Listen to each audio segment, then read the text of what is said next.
What was the final straw on the CrossFit business? When were you like, bro, like, fuck this? Oh man, I think the final straw for me actually was before we had. It was actually long before we had shut it down. Welcome to the Winning Move podcast. We have my good friend on, Chad Wheaton. Bro, hold up. It's not. Is it Whataburger? No, it's not Whataburger, is it? Whataburger King. The Whataburger King. Me and him. We throw down. We lost the crew last time. But that Whataburger down in Dallas, bro. Twice now. At like 1 a.m. Night walkers, man. Getting great food. Talking about life. Because I met you the first time. And because we all went through it, and this was at Investor Fuel. And then did we connect in between there? Or did we not? Yeah, we connected in between the last time we hit the Whataburger. Was that $1 million meeting? Yeah, $1 million. Well, $1 million meeting was in Dallas, and that was another Whataburger. Yeah. Another escapade. I think we can just agree that we're both hamburgers. Bro, we go hard. Other people don't want to go hard for some reason. But thank you so much for coming on, man. You're a great dude. I've been trying to get you on. We've been trying to fucking schedule. I'm so glad we got to do it. But I just want to learn more about you, your story. You've grown a ton over the last couple of years, but let's start off. How you guys, like, your first profession was a cop, right? Yeah. So right out of high school, did you just know you wanted to be a cop out of high school? Like, what that look like, dude? Oh man, yeah. I wanted to be an FBI agent of all things, and okay. And then I went to the military as an MP, and my recruiter lied to me and said I could go to school and do all that kind of stuff. But the reality was not in that profession. You know, you're working shift work, and plus you're in the military, so it's like having two jobs. Okay. Law enforcement, and then also you're in the military, so you have to do all the things that the military wants you to do as far as time wise. So going to school, I did go to school, some school during my time when I was in, but man, I wanted to have a life, which is kind of correlated to where I'm at today. I wanted to have a life. I don't mind working hard. I'll put the time in for things that are super important to me. And at that time I was MP, and I just didn't feel like I could focus on school full time and have a full time job. And I know there's a lot of people out there who do that. But damn, I was having a good time in the Army too.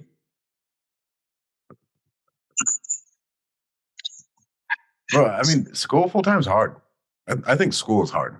School is not for me. Yeah, no, I would definitely say that. When I got out of the military, and I guess my second official crack at school was when I was a deputy full time, and I was going to school full time.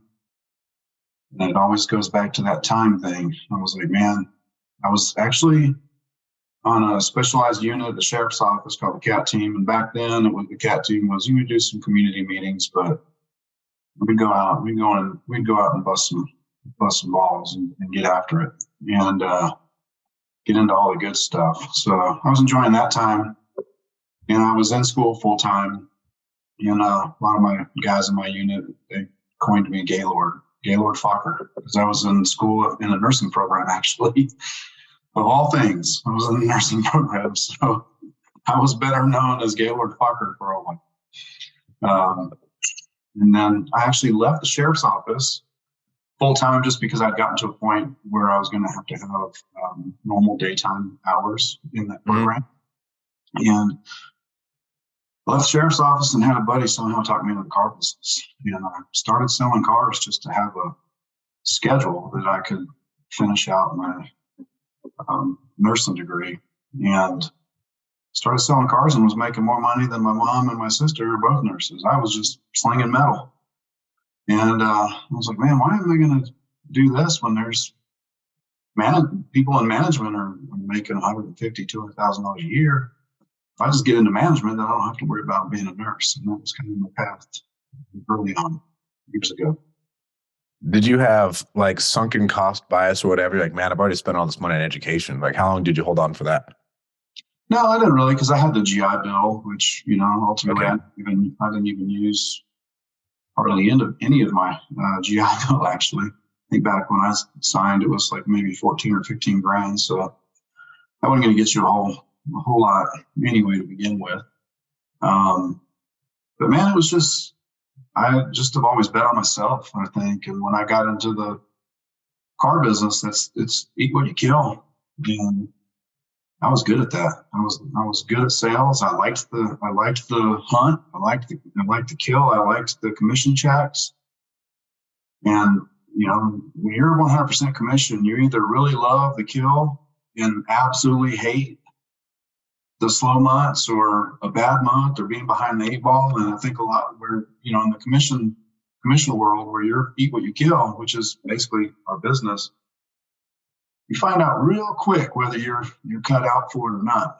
I mean, you get behind the eight ball, if you can't go and make 30 grand in a month and you're behind the eight ball and a lot of things depend on it, if you can't do that, then you probably don't need to be in sales.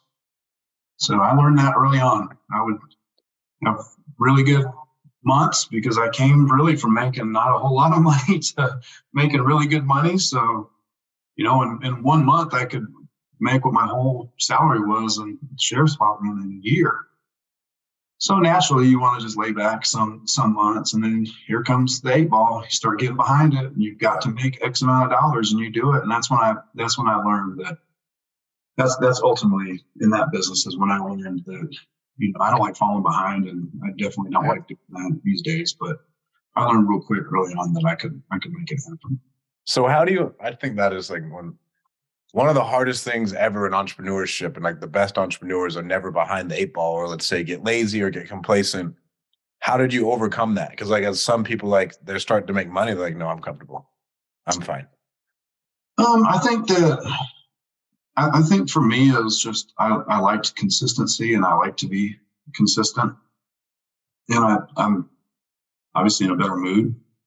Things are much easier when things are consistent. Now, they don't always go perfect, but man, operating behind the eight ball constantly all the time, that sucks too. So you got to pick your suck. You want to constantly try and perform behind the eight ball, from behind the eight ball, get ahead and then fall behind the eight ball again. That's constant. It's constant suck. Or Thank you. You want to be constant suck and stay ahead. I mean, you got to pick. You got to pick. Bro, nobody fucking gets it. Nobody fucking gets it. Yeah, you got to suck either way. Well, you got to pick which one you like the best. I like to be consistent, and I really like my time. So I think the more I chase time and have chased time, I learned that in this business. I did not learn that in my first business. But the more I've chased time, it's just the more successful I seem that I feel and I am. So how did they train you in the car business? Because I think we talked about this. I never got traditional sales training. Like at the beginning. That's an easy one. Here's my first training. I went 3 weeks without selling a car. It was July of 2003. And I was this close to going back to the sheriff's office because I had talked to all the numbers. Like, numbers don't lie. Talk to 3 people a day on the car lot. You will sell 12 to 15 cars a month, but you can do it with your eyes closed. So, I mean, I was doing that. I was talking to people. I was getting the ups and doing all that. And then finally one day, Eddie Marisich, who's my all-time mentor in sales and in a lot of life, brought up to customer, and I didn't come and talk to Eddie. He's the general manager, actually. And he said something to the fact, vaguely, I remember something to the fact of, let me tell you something. You don't come up here and bring your customer up here and let me talk to them or log another customer, I'm going to blow your ass out of here. That was the sales training was, oh gosh, I might not have a job. So let me listen and actually pay attention to what they're trying to teach me. Yeah. Because at the end of the day, those ups are, not only are they the company's ups, not just mine, everybody feeds off of them. Yeah. So you start getting into a man's paycheck and into his dinner table, he's going to get in your ass. And that was kind of the first thing I did. And I just started following the process. There's a process to everything. I just started following the process. And the process was, when I was new, was get the up before they leave, touch the tower, touch a manager, touch somebody that knows and has been through the trenches and knows how to identify a sale and talk to at that time buyers. And here we are, we're talking sellers, which is the same thing. Yeah. So that was kind of that. And I just really dug in and listened. And all of a sudden, within like a week and a half, I squeaked out a pretty dang good paycheck. I sold like 7 cars in a week. And I was like, oh man, if I can do this, dang, I'm going to do one more month. And that August check, I think, was like I made $6,200, which my paychecks at the sheriff's office every month after taxes was like $1,400 back then. So I was like, oh, okay, this is an 03. I'm like, okay, I'm going to stick through this, and I'm going to stick through the winter part of the months. And then I started doing pretty good. And then, Eddie sat me down in his office one day, and he said something to me that I will never forget the rest of my life. And that's where people can impact other people. We're sitting there in his office, and he said, let me tell you something, son. You stick with me, your neighbors will be doctors and lawyers. And that ultimately, because I was still kind of 50-50, probably more like 70% going back to sheriff's office, 30% staying, because the reality is although I have a lot of friends in sales in the car business, coming from the military and to law enforcement and then get into the car business on the sales floor, shark eat shark. There's a bunch of shitty people in the sales too, it seemed like at that time. And then now it's like, there's a lot of good people on the sales floor in the car business. But it was just something I bought into and I committed to. And, I got into management and F&I, and I never looked back. I was making 6 figures plus and rolling on. What was your first business, bro? Like you said, like you weren't chasing time in your first business. My first business is what I thought I was going to be doing was chasing time. My first business, we owned 5 CrossFit gyms. And no way, I didn't know about this. Yeah, man. We that was my first crack at entrepreneurship. We started training people out of our garage and at home. Next thing you know, we've got a gym full of people in our garage at home, and we grew it organically, and then we had to go find a space. So I cut my teeth truly in real estate and buying real estate or putting deals together in real estate on commercial real estate, with our locations. We got our first location secured, negotiated that, negotiated a second and a third and a fourth and a fifth, and we were off to the races. But that was one business where I just didn't realize. I didn't realize at the time. Obviously everybody wants to be an entrepreneur and own their own business, but really the reality was, I had just bought myself another job because I went into a business that's retail hours. It's a retail business. There's, if you want to expand and really conquer the world, you got to have a lot of people to do it. Yeah, that was a challenge. Obviously, in today's world, finding, and we had great people, but finding the right people that can literally step in and absolutely replace you 100% is the hardest part. So, I've always thought big. I've always been a visionary. So, the reality is, could we have kept our 2 locations and we would still own those gyms, and I would be happy, and I would have exactly replaced my income in the car business, or maybe a little bit more after all expenses? Yes, absolutely. But I can tell you, I would have wanted more. And that's where more locations came, because you're just looking at the math, like, all right, this location's doing this one's doing this. Let's open number 3 and get it doing this.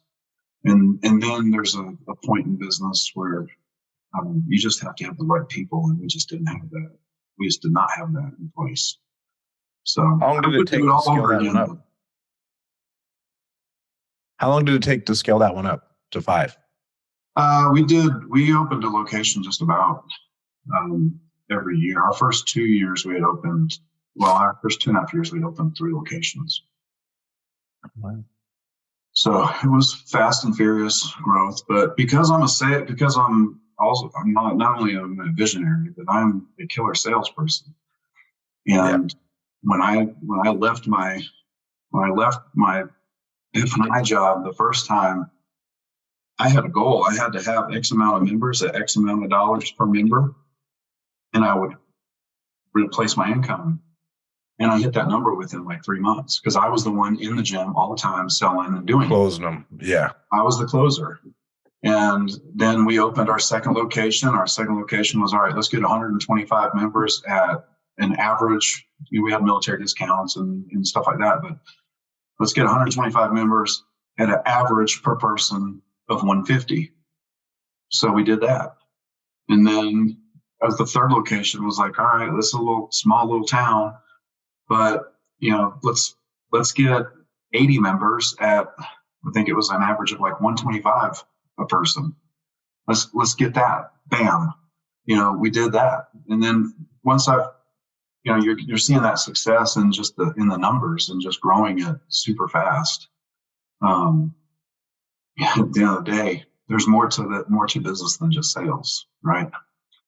So you got to have other there's that whole other back end. Yeah, the whole other back end processes and systems, and the number one thing we learned too the hard way in that business, which we already knew this, was that is a relationship business 100%. It's not like a just regular 24-hour fitness gym where you come in and scan your key card and you put your headphones in and you do what you do. They join for community.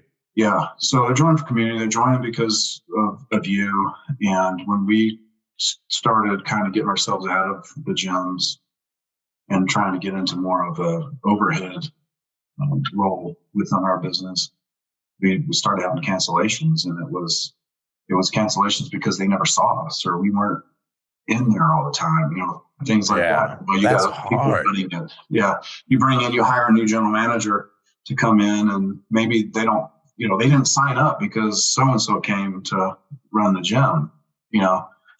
Most people signed up because of, me and Wendy were in the gyms all the time. And that's ultimately probably the number one thing we learned. But we also learned through all of that, there's a lot of great times. There's a lot of really bad times. There's a lot of times where we were paying employees versus paying our own bills, just because we didn't make some decisions soon enough, or failed to make some decisions, or just didn't want to let people go, or didn't even want to get back in the gym ourselves. Like we didn't want to have to go and do the work all over again.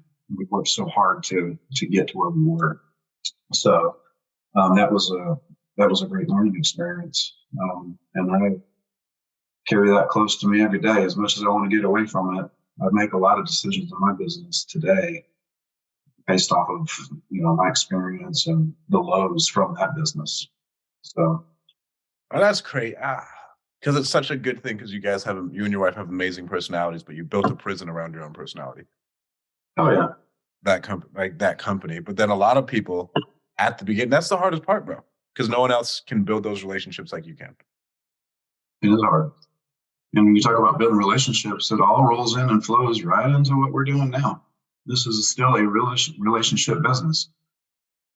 It's not like you're the Cheers bartender, and you're talking to everybody all the time, and you're seeing and having to navigate that dynamic of business. It's relationship. We do have relationships with people like sellers or whatnot, but really ultimately we're problem solvers. That's ultimately, and then you solve the problem and you can move on. At what point did you guys start having kids? Did you guys have kids with the CrossFit gym? Oh yeah. That was, yeah. Boy, yeah, we had 2 little kids. Ava was 2, right at just a little over 2 years old, and Liam was just a little bit older than 1. He was probably about, I guess maybe, he was born in 2010, so he was just a little over 1. And then we got Will's diagnosis for autism then. And Will was actually raised in a CrossFit gym. His therapist, all his therapists would come, all his therapies, everything was done in our gyms. And I really think that, he wasn't supposed to talk and he wasn't supposed to do a million things. That's a whole different podcast and conversation, but there was a lot of things that he wasn't supposed to do. And ultimately he was forced to, from a baby, he was raised around blaring music, dropping weights, people running all over the place. Stuff that autistic social, so it was social interaction. There had to be social interaction. And, everybody loves Will. And he grew up like that. And, ultimately, I think that's why he's where he's at today. So, would I go and change that from back then? I would say absolutely not, because we wouldn't know where Will's at. Not be doing all the things he's doing had we not been in that phase in that chapter of our life. How has your life changed with having an autistic kid? Because it's a lot. Oh God, massive. I think, well, probably the first three, probably a good portion of the time during our first business venture, which was 5 years. I probably spent a good 3 years of that just pissed off as fucking hell. Right, just pissed off with the world. Hey, bro, it's a lot to take on. I was pissed off at God, man. Oh, God, I hated God. I'm saying God, I hate God. That sounds real good. cut that, jeez. So, yeah, but man, yeah, and both of it, obviously Wendy and I are very, very different personalities too. So, I mean, we both cope with things different, but man, it was tough. But within all of that, there was a lot of blessings and a lot of great days. There's definitely more great days than bad days when you look at life. So you have to keep that focus, right? We could have just laid down and dug into a hole, but we made a pact that we were going to, William wasn't going to be any different than anybody else. I mean, I'm not saying that there's children that don't need to have headphones on that are autistic and all that stuff. I would never say that, but we were like, we're not going to do it. We're not going to do that. He's going to adapt. He's going to have to learn to, and the great thing is we tried that, and we tried that because we thought it might help him, and ultimately we would just waste our money on those things because he would take them off. And I really think just being in a CrossFit gym from the time he was like 1 year old, I think he had to deal with it, and he's figured out how to deal with it because he is diagnosed severely autistic, but if you're around him, you would never think that he's severely autistic. You would think, oh man, can he do math? Yeah, he can do math. I'm sure he's doing it in his head 50,000 times faster than we are. He just can't express it, get it out on paper necessarily. So, but yeah, there was a lot of challenging times in that. And I also think that it was good for us to experience that too, because now, Wendy and I, we're in the same industry, but we have two separate businesses.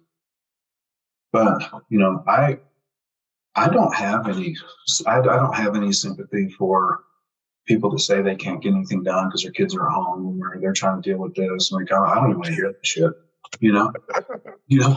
I don't want to hear bitch about my son fucking running around.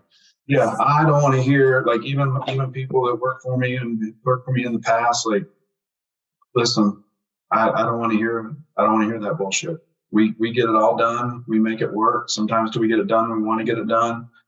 No, but do we get it done? Yeah, we get it done. So I don't need to hear any excuses. And that goes the same thing with a lot of my buddies that were wanting to get into this business and do what we want to do. And they've got all these, I can't do it because I've got this going on. I've got this going on. I'm like, man, you just don't want it bad enough.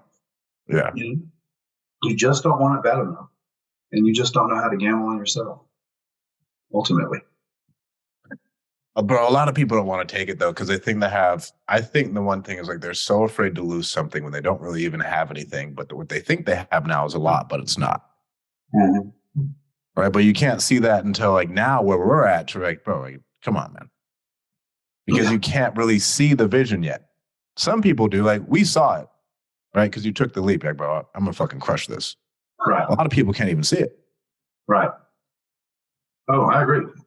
That's the thing.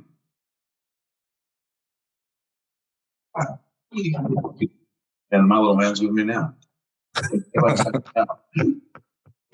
So, now my other daughter's showing up and she's yelling down the stairs, "Dad, you see, I guess this is ultimately why I do this, so I can be home. I do travel a good bit. Bro, you travel more than Pritchard. You travel more than anyone I know. I travel a lot. Yeah. And you guys are always traveling.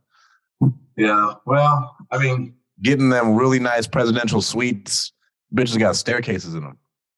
I know we get lucky sometimes just from trips. I don't even, I don't. And here's the thing is I'm cheap. I don't book first class tickets. I actually just looked at airfare yesterday because I got to go back. I got invited to be a speaker at an event back in Columbia. And I was looking at airfare. I was like, I haven't been getting bumped as much lately just because they've, that route particularly between Colorado, Denver and Charlotte there's been less flight times. So I'm not getting bumped as much. And I've looked at the first class ticket. I think it's like $350 for me to go round trip. And then first class is like $900. And I'm like, man, I'm not paying $900 for an airline flight. So I am still pretty cheap. I mean, I still do book basic economy. I mean, people say, "Oh, booking first class." It's great. I like doing it. But to book it all the time, I've not made any kind of connections on flying in first class. I'm trying to think. I've never made a connection flying in first class with anybody. So, well, no, I mean, I never have. I like the way if I'm going to go speak at an event, I like the way I feel when I get there. Right. Yeah, me too. If you're on first class, right? Like you flew in first class, like you're professional, blah, blah, blah. Yeah. So, yeah, I'm still cheap. I like travel, but I'm still cheap. So, bro, which question I want to ask? What was the final straw on the CrossFit business? When were you like, bro, like, fuck this? Oh, man. I think the final straw for me actually was, it was before it was actually long before we had shut it down. My final straw, I think, was when we closed a location. We took a location that was like 3 hours away. Yeah. And it ended up being a lot more than what we bargained for. And then we closed that down. And I think my final straw was one day I just was sitting there because I'm running everything. I'm handling everything. And my wife had quit her teaching job after like 18 years. And I think we were just both sitting there one day and we're like, do you see us doing this for another 10 years? And both of our answers was not no, but hell no. So I think when you get to that point, I mean, we kept it going for like another year and a half. But when you get to that point, it's at that point we had about a year and we closed about a year and a half later. But at that point, it was let's do this. Let's do this solution. And that solution was we need to get out of the gyms on a day-to-day basis. And we need to just, instead of, we're going to make the commitment, and instead of taking income from the gym, we're going to not take this income from the gym. And we're going to hire our general managers. And this is either going to grow our business, allow us to grow our business, help us grow our business, or we're going to know whether we want to be closed or not. And ultimately, that was a whole different level because then you had to find people to fill your role. And then it's a sales business. You can drive all the traffic you want to people, but it is very hard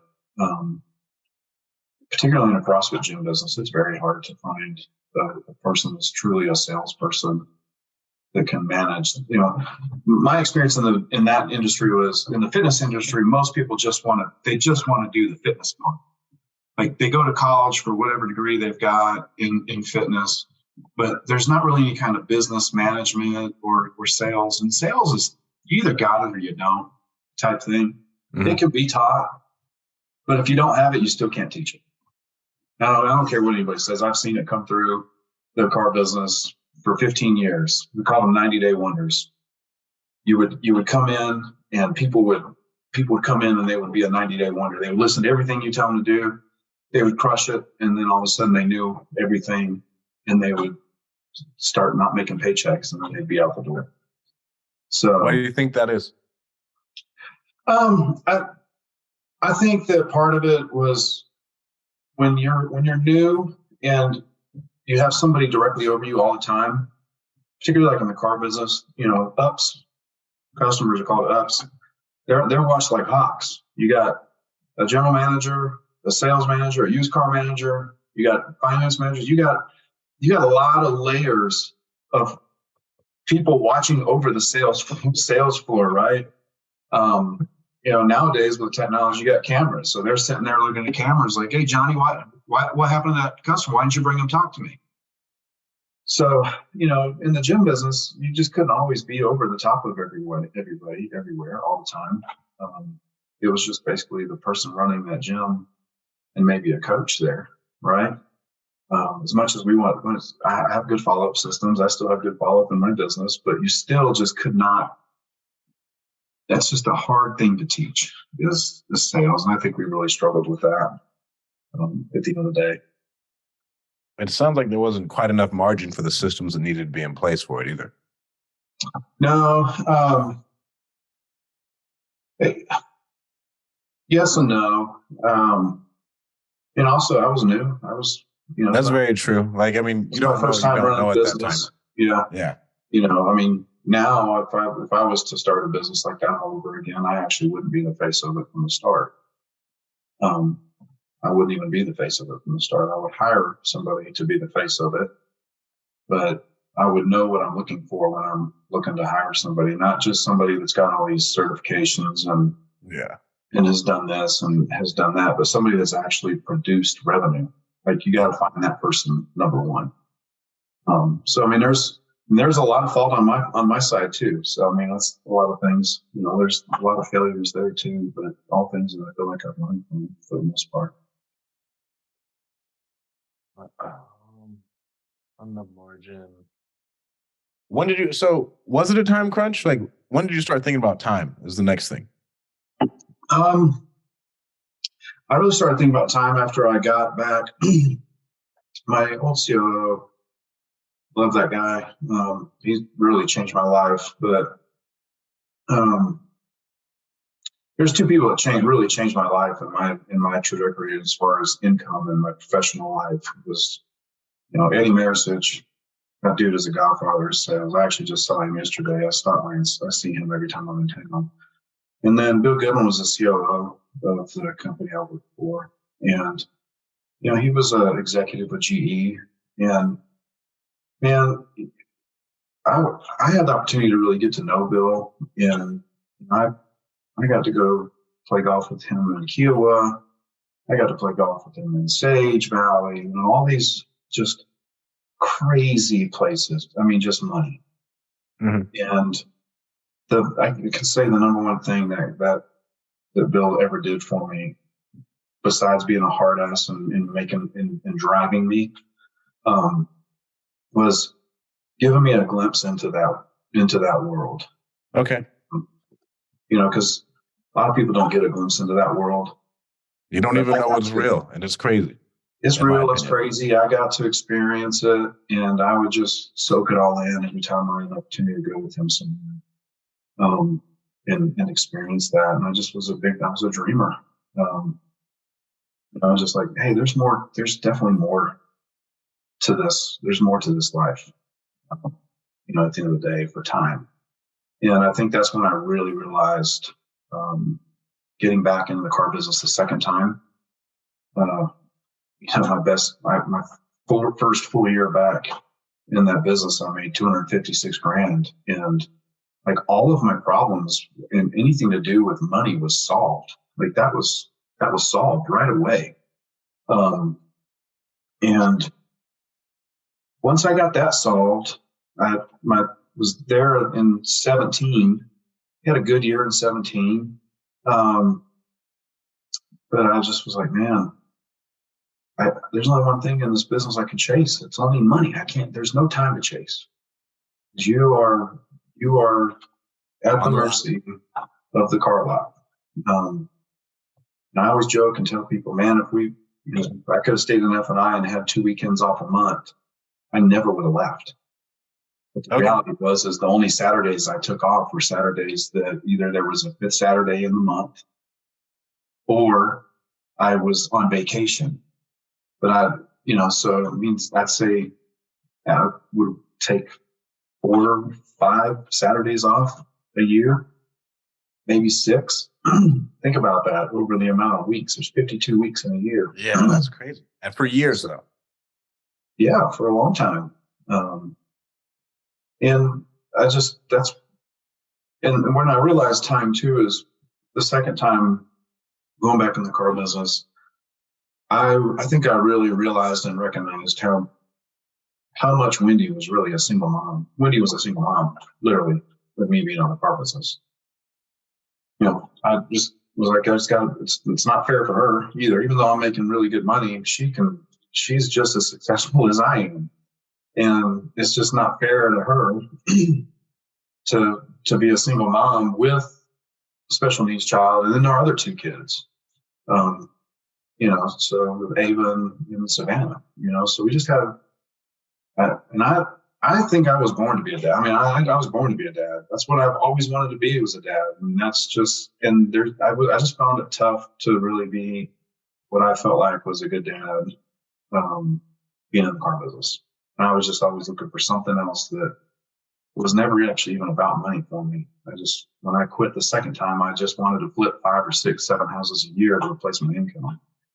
And I just knew that 6, 7, 8 houses a year, I would definitely have more time. Mm-hmm. And that's kind of really ultimately what I kind of started chasing initially, was just the time aspect of it. So when did your wife stop being a teacher? Because your wife is a savage. Like, she leads a great real estate team. Yeah, she started in, let me see real quick. I want to say 2014, she left the classroom to work full time in our gym business. Okay. And then I can remember a trip. She had just left her job, and it was actually, I think, that summer that she said she wasn't going to renew her contract, and we went on a trip to Florida. And I used to run Google ads and Facebook ads to a landing page and get people to close and convert on like an intro class. That's why you're so good at Google ads, bro. You didn't never tell me that. I was like, bro, you run your own PPC? Yeah, man. I had landing page. I had all that stuff long ago. So I would drive traffic to those pages, and I remember starting with like Constant Contact, and then maybe MailChimp had just come online. Yeah. And then MailChimp just wasn't doing exactly what I had envisioned. I found Aweber, which I don't even know if they're around anymore. I've never heard. I found Aweber, crushed it with them, and then I started using Infusionsoft, and started setting everything up on Infusionsoft. So I was driving all the traffic to our gyms, literally off a pay-per-click. And we went on vacation to Florida, and we had like a 10-hour drive, just me and Wendy. And we literally drove all day long, and I just talked on the phone, and Wendy was literally writing down credit card numbers, and I was getting commitments from people. And by the time I think we were going to Miami, like South Beach. By the time we got to South Beach, I had signed up like 30 people at $200 a pop. And so she just would listen to me all the time. And like she was literally writing in the passenger seat on a notepad, writing the credit card down, like name, like so that she could go into our mind body account and enter them in. Yeah. Get them set up for their intro class. And then we were calling the coaches and hey, this is, we had set dates for all this. That was organized. So that ultimately she became a killer salesperson just from being in our gym business and selling memberships. And then I got her a real estate course. I paid for it and put it in her stocking one year for Christmas. I think it was 2014 or something like that, 2014 or 15 maybe. And she was like, what is this? And I said, we've always talked about getting in the real estate game. And, I think that you'll kill it. And I think that you'll be really good at it. And she went and did it. And she crushed it her first year. And now she's got 2 teams and she does very well herself. So she's very self-sufficient. She surely doesn't need me around for any kind of income. So now I'm just trying to get her to do more so I can just totally retire and just play golf and hang out on the boat. So because she is amazing. Where else was I at? Well, I didn't know. So you started real estate in 2017? Yeah, late 2017. I started actually doing research and everything. I sat in analysis paralysis for well over a year. Okay, so 2016, you're like, man, like the time started to hit. You're like, bro, I gotta do fucking something else. Yeah, like later in 16, yeah, and then 17, latter part of 17, I got my first deal. Where'd you get it? Were you just calling agents? No, I was listening to a podcast. I think it was Tom Kroll. I think it was Wholesaling. Hell yeah. Talking about putting out bandit signs, and I was actually on the way to work. So as soon as I got to work, I just started Googling bandit signs, finding bandit signs. I got a bunch of bandit signs from Amazon. I was too cheap. I'm sitting in the office. I'm freaking making 15, 20, 25 grand a month. And I was too cheap to even buy the signs that already had the writing on them. You did it yourself with some fucking... I found some. And I was too cheap to even buy the big signs. I bought the littler, like the smaller size that I had to write on. And I paid my high school daughter to write the phone numbers on them. And so I got my first deal off of a bandit sign and I signed it for, I think it was $16,152. And that deal closed in like 2 weeks. So that month I actually made, it was, I want to say that was like in November or December. And that check I made like $1,000 more or $2,000 more than I did sitting in my office all month. Off of that one bandit sign call. Or that deal anyway. And I only put out 25. So I'm telling you, I was destined to get in the real estate business. The man upstairs was destined to help me get in the car business or get out of the car business. Because I'm telling you, I only put out 25 bandit signs as a tester to test my systems because I'm that. Because you're that big. Too. Even though I'm freaking crazy maverick, I'm analytical about stupid crap like that. And really? So I literally just put out 25 signs and got a deal that weekend. And I was like, wild. Oh, damn. And then we put out 25 more signs and got a second deal.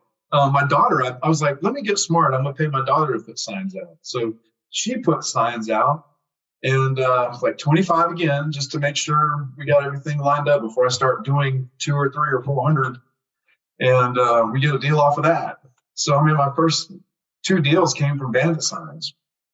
And then after that, that's when I started doing Google ads. And I was like, okay, I'm not going to drive around and put signs out anymore. But they still work, and they still work to this day. So you've been running Google ads since the beginning? Because not a lot of people at the very beginning were talking about Google ads. No. Not in 2017. No, here's what I tell people. Like, people ask me all this time. I just had a meetup the other night, and it's like, you can talk to your blue in the face to people about marketing channels and just picking the marketing channel. And I probably because I'm in the car business and I just know those. I know that. I know marketing. I know sales. It's all about leads. I mean, if you think about the car business, the company is driving. They're the ones that are advertising, and they're driving leads to the store for their sales team to sell them. And the sales team is only going to get, on the sales floor is 20 to 30% of the sale. Company gets the rest. There's management and managers and F&I and all that stuff that's paid, but everybody's paid on a different piece of the pie too. So in the car business at the end of the day, but it was just, I was like, dude, I have to pick. I'm in the car business. I've got kids. I got a little autistic guy. I don't have time to go around putting out, spending 3 hours of my day putting out bandits. I'm just sorry. I was probably too bougie for that to begin with, but it was just proof of concept for me. I think that's what those bandit signs was proof of concept.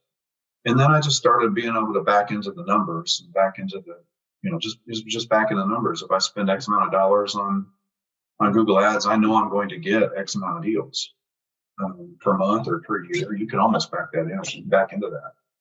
Oh yeah. Part. When did it really start taking off? Because bro, you crush right now. So 2018, 2018, I was in the car business and, hang on one.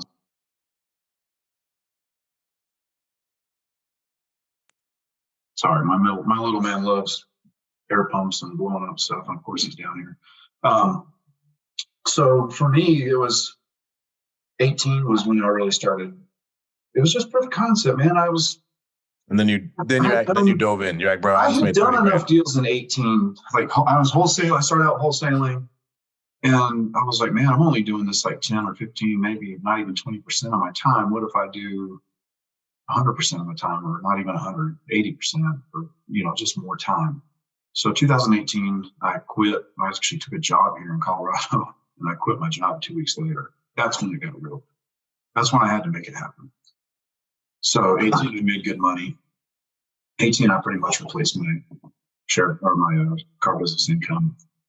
And then 2019, I had to make it happen because I had just moved my family across the country, and my wife had not gotten her broker's license here in Colorado yet. She was still operating her team remotely, just like I was trying to buy houses remotely. And I had to make it happen.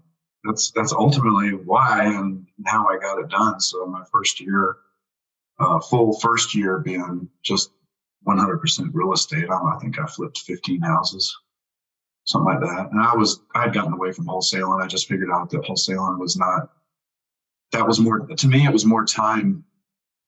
It's a lot of time. It was a lot of time to me. If you can be the buyer, bro, and you can drive all the traffic to you, and let's say wholesalers and MLS stuff and everything else, it's a lot less time on that front end because the front end's a completely different business. Yeah. And I just felt like and again, that goes back to my previous business experience was, could I, I mean, to this day, yes. Can I build 100, 150 unit machine wholesaling? Yes, I can. But damn, I don't want to do the work for that. I just don't want to do it. I mean, people listening, if anybody's listening, you can say I'm lazy. You can say I'm stupid. There's so many things people could say, but I can say, I know one damn thing I can say is I don't sit in an office very much. And that has been my life goal, is to not have to sit in the office, because I've done that for 15 years. So, I mean, could my net worth be a lot more? Yeah, sure as hell could. But I'm telling you, I really enjoy working a couple hours a day, and some days not even working. So I got to pick and choose my battles, I feel like. And especially with little kids at home, for me. Oh, yeah. So, and I'm driven. I'm very competitive. Yeah, bro. Like, it's not like you're not. I know you. You're still driven. So I'm very driven. I'm very competitive. Obviously, I want a bigger boat. I want an airplane. I want a couple houses. I want a house and the keys. There's all these wants, but at the same time, I just want to make sure I'm trying to stay present and still grow my business. And that's one reason why I've just been kind of slow growing my business too is because I went balls to the wall my first business, and I was burnt, toasted, and I do not want to experience that again. So I've done that so far, on that end of it. Where were you raising your money when you started to flip? Were you just getting hard money loans? Man, just no. This is the first time I ever got a hard money loan was April of this past year, April of 2022. Oh, damn, you were tapped? And you're like, all right, we got it. Like private money loans were tapped? Well, we started we started other marketing channels. So we started TV, and I started TV, and we kind of started diving a little bit heavier back into text, SMS marketing. But TV ultimately is what I just was not prepared for that deal flow, to be honest with you. I mean, at that point, we've been picking and choosing deals. I remained fairly conservative throughout this freaking boom. So, I mean, I still wasn't buying at 85 or 90% or nothing crazy. I was still conservative, buying well below 70%. I mean, we missed a lot of deals, but I just didn't want the risk. And so all my private money handled like my deal flow that I had. So, I mean, there was plenty of deals that we could have flipped and we could have made 10 or 15 grand on, but I passed on a lot of those too. And we were just trying to buy as deep as possible. So our margins were good. But yeah, the private money is ultimately where I start and grew my whole business from the start, really. And then another creative way, and this is a great gold nugget for listeners, is very quickly, early on in my real estate journey, I learned what subject to mortgage deals were. Yeah. And so I would leverage, even though I was primarily flipping, we've got some rentals and stuff like that, but even though I was primarily flipping houses, I would use the sub 2 strategy, because if I had a private lender say, I've got 300 grand, I didn't want to tie up all 300 grand on one deal or tie up 300 grand on two deals. If I could put that 300 grand to work and take over sub 2 mortgages, sub 2, maybe give the seller some walking money. Sometimes we did, sometimes we didn't, but then just finance the rehab into that. Yep. And just get 40 grand or 50 grand or 30 grand, whatever that is. I could put that 300,000 to work a lot more. So early on, I actually I want to say it was 2019. I think I had done like 8 or 9 sub 2 deals. No damn. That were literally just to leverage my capital, like all the capital I had available. It was just to leverage that and keep my buying power, because I did not want to turn into a wholesaler. I know it sounds crazy, but I just didn't want to. I didn't want to wholesale deals. I just felt like, if I can wholesale this deal and make 15, I can flip it and make 50. Yeah. So I'd rather go through that, and I still to this day would rather go through that than take a shorty on a wholesale deal. What are your goals this year? You're trying to buy more units, aren't you? Yeah, this year my goal is to pick up 20 more rentals, and then I would like to buy 60 flips. So okay, that's going to be double of what we've done, what we did last year. I mean, last year we bought 40. Well, we're looking at deal log 44 properties last year. So did not wholesale one of those, not one. Used we closed them all. And then would wholesale them if you had to? Yeah, I would wholesale too. So I would wholesale them if we were like behind, or sometimes I would just like, man, we're going to make way more money just wholesaling this, clean it out, put it on the MLS, even with paying realtor fees. And then what I love about that strategy is, and I'm still using it. I've been wholesaling still right now to this. Like the last couple of months, okay. I've tailed 6 or 7. I love that strategy because we have the power to say no. So when Wendy's negotiating with all these other realtors, half of which, or more than half of which, don't even know what the hell they're doing. They don't know shit about fun.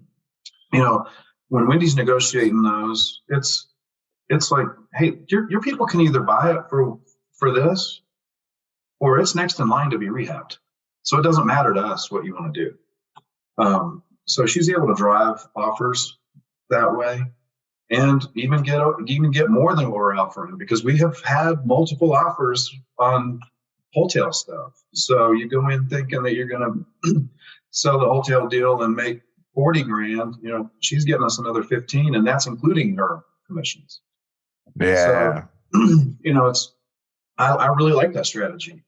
But I've also we're actually going to close our first wholesale deal. I haven't wholesaled a deal since 2020. Why'd you wholesale it? You just didn't want to deal with it? I feel like that's just I think now with the market shift, I feel like, that's not my focus, not one bit, but I feel like with us doing TV and now radio, we're getting some of these properties in outlying areas. Yeah, I feel that. And, really, last year I'm looking through all of our leads and what we could have done. We could have probably done $200-300 grand in wholesale fees, but I didn't have anybody that could do that. I'm trying not to pull my team off and task them with too much. And I didn't want to hire somebody else to do it. I didn't want to commit to somebody else's salary. There's a lot of reasons why I didn't want to do wholesaling. One was because that means that I would have to be sitting right here at this desk, wholesaling and building that all back out. And so, yeah, exactly. So now I've enlisted one of my team members to do the wholesale. He's been rebuilding our wholesale list, and I'm teaching him now because he's going to be moving into more operations role through this year. So he's been learning the acquisitions stuff and has done a great job with that. He's learning the dispo side. So I feel like if you can get somebody that can do the acquisition side and dispo side and keep everything, all the paperwork's good, like everything's got to be perfect for me to be able to step away. So I feel like he's got that attention to detail that I'm looking for. I was in the military. I was a police officer. I'm super attention to detail, like contracts, like just paperwork. I'm just, I'm super attention to detail. So that's a hard part for me to let go on that end. So I just need to find that right person to do it. I think I found him. And your PI score is a Maverick? Yeah. Really? Yeah. That's interesting. Yeah. I'm Maverick as hell. That's for sure. Because I'm not. I've had to train myself to be attention to detail. And then I tend to not overanalyze anything. I probably just run too fast. I do that too. I think just if you look at what I've done for my jobs for many years, when I was an MP in the military, we had to handwrite our reports and they were checked. Like it had to be perfect. It had to be down to the. If you had one mistake, you would spend 3 hours doing this, like putting this case together report. And, say you spent freaking 45 minutes writing the synopsis on this case, and there's a clerical error, there's an error. They look it up, hand it back to you and say, you got to go rewrite this private. And all your buddies are going out to drink and party, getting off shift, and you're sitting there at the station rewriting what you screwed up. They wouldn't accept any lines or strike throughs or anything like that. Same thing when I was at the sheriff's office when I first started on the road. You could not have any strike throughs, nothing. Otherwise, you had to rewrite the whole report. So, and then you look at the car business, not just from the sales side, but then I'm the F&I manager. I have to double check all the paperwork, everything that comes through on that deal for the bank to fund it. It has to be perfect. Otherwise, the dealership's not going to get paid. The managers aren't going to get paid, and the salesperson aren't going to get paid because the deal's not going to get funded. So you had to have everything perfect. So I'm a maverick, but I've had to. Yeah, you've had to really. I've had to do that. So I'm just a stickler, and I'm a stickler for it.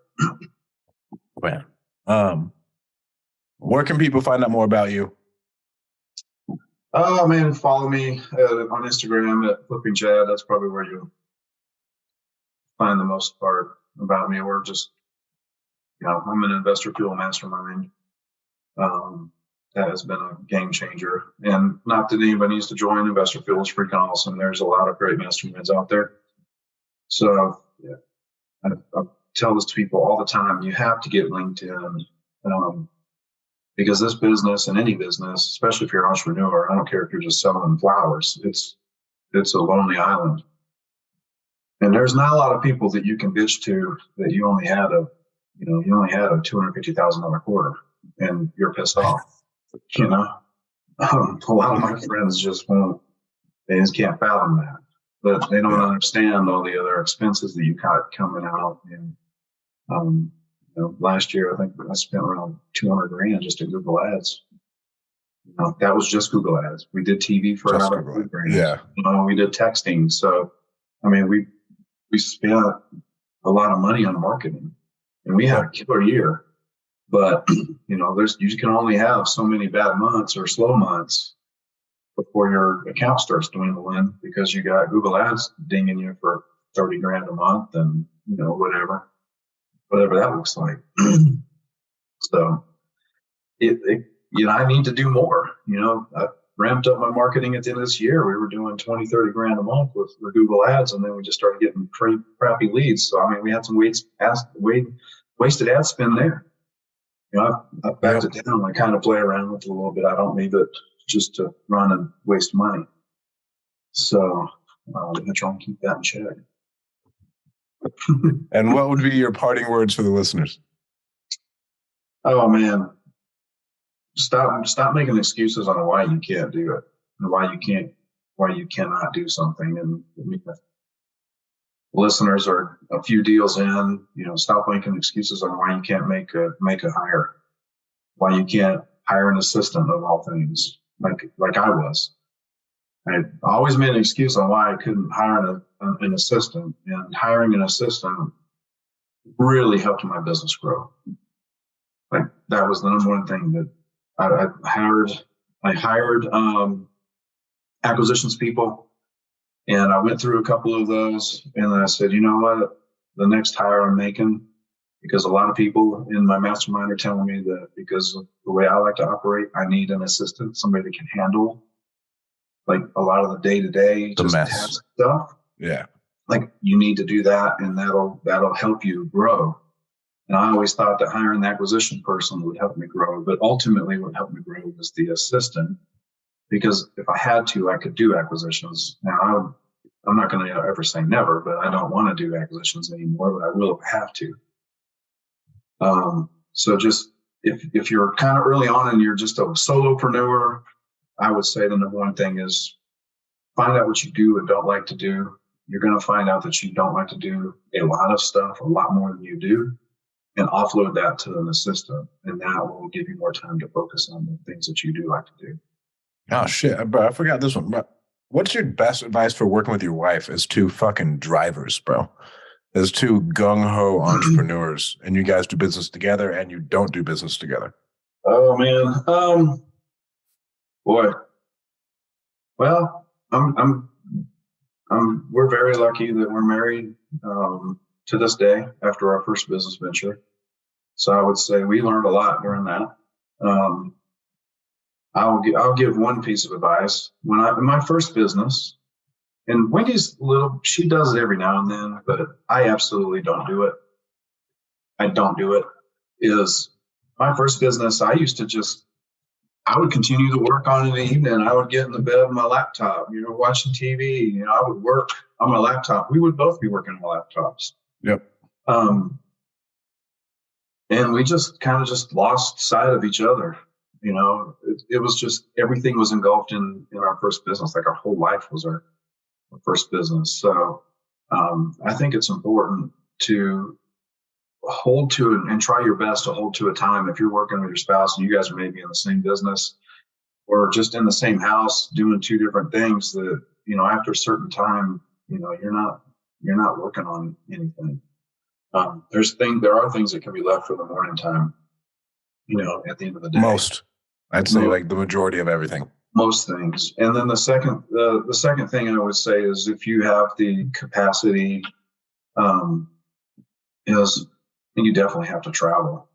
And it's for us, I mean, we go back to South Carolina a lot to do a lot of our business. So, one of us does go back, we try and go back. Each of us try to go back because we both have teams there and a lot of our business there.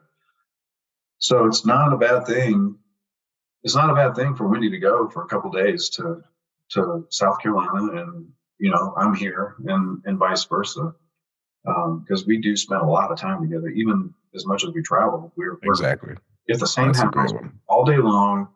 I mean, the reality is no matter how much you love somebody or like people, you can't be around them 24/7 all the time. You got to go do your own thing too. So I think us traveling back and forth, I mean, we always feel recharged when we come back, Mm-hmm. It's nice to come back. And then, I just came back late last night. Tonight we're going out, just Wendy and I. Tomorrow we've got a wedding we're going to with the kids. And then, Sunday morning, Sunday at noon, we're freaking heading to Phoenix for a week.